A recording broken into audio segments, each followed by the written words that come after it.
So blind people test fire alarms.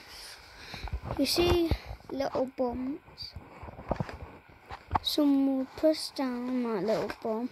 There's bumps all over this bit, over the pin, and that'll be activated. And the blind person will look for its way for the reset key. Then it will get the reset key. Then we'll put its hand on there. Then twist it, and then twist it around.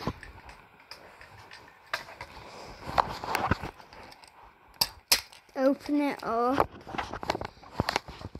and then find its way.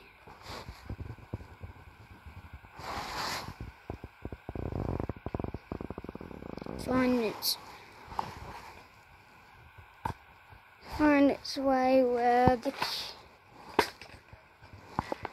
and then it will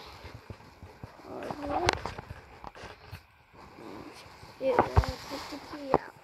So that's how a blind person tests the fire alarm.